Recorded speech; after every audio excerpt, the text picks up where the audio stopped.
Hi, Timothy Carlson here. We've certainly gotten prequels in the Star Wars universe, but in 2016 we got a movie that's a direct prequel to A New Hope. It was the first of two Star Wars anthology films, although further anthology films haven't been made due to the lackluster reputation of the follow-up.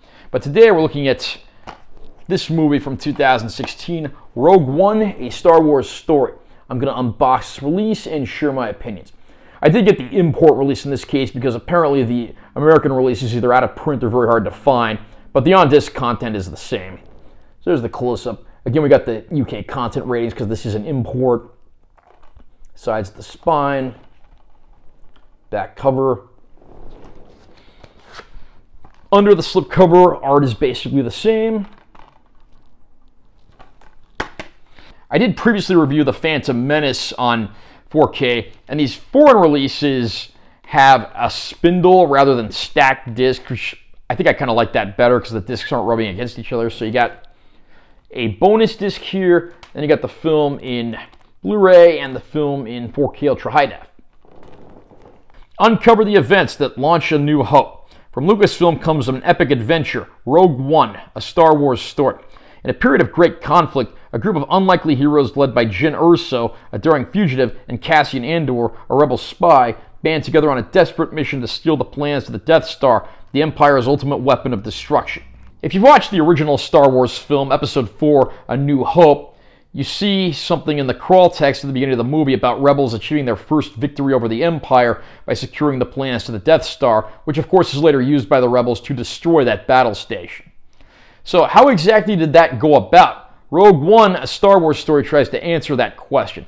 The film revolves around a character named Jyn Erso, who as a little girl was orphaned when her father was abducted to work on the Death Star project. Her father, of course, portrayed by Mads Mikkelsen, but again, she ends up being rescued from Imperial clutches by a group that includes Cassian Andor, one of the spies of the Alliance, portrayed by actor Diego Luna.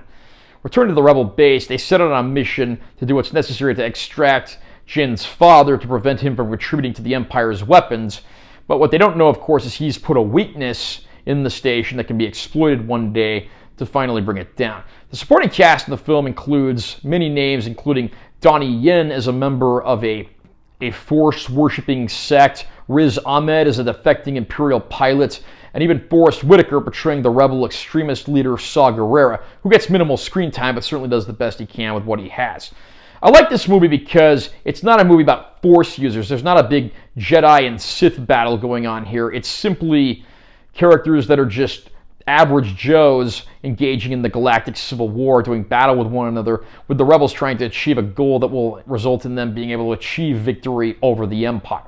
There's even a supporting role here from Ben Mendelsohn portraying Director Krennic, who of course is a man who's attempting to spearhead the Death Star project and get in the good graces with the Emperor. Of course, Darth Vader is not left out of this film either and does get two scenes, one of which is actually quite gruesome. So Rogue One is an absolutely fantastic film, a different kind of Star Wars movie, but I mean that in a good way. Not every movie has to be about the Jedi and the Sith, and this one, with its gritty, down-to-earth approach and ending that may not be the perfect ending, actually makes this one stand pretty tall and on its own, despite being a prequel. Star Wars Rogue One actually looks very good on this 4K Ultra High Def release. Again, one thing I love about Disney Star Wars is they threw out most of the CGI and went back to using practical effects, costumes, animatronics, model making, and the results really show with how good this disc looks. I mean, you do have the addition of 4K, HDR, and that gives it that nice little extra push. I mean, this might actually be the best looking of the Star Wars movies in 4K. I'm very happy with how this disc looks. Again, we do get a bonus disc that has a lot of behind the scenes, making of featurettes and some other bonuses. So if you are a Star Wars fan, there's certainly a lot to watch there, and you shouldn't be disappointed with the supplement package. Rogue One is certainly one of my favorite of the newer generation of Star Wars movies. It's a fantastic prequel to the original 1977 film, and I can give this one a very high recommendation. How about you? What do you think of Rogue One? Do you think this is one of the better Disney Star Wars titles? Where would you rank it in the saga overall? Comment down below and let me know what you think. Also, remember to subscribe to this channel for more content. I'm always posting new videos, and make sure to give this one a like if you found it helpful. I'm Timothy Carlson. See you next time.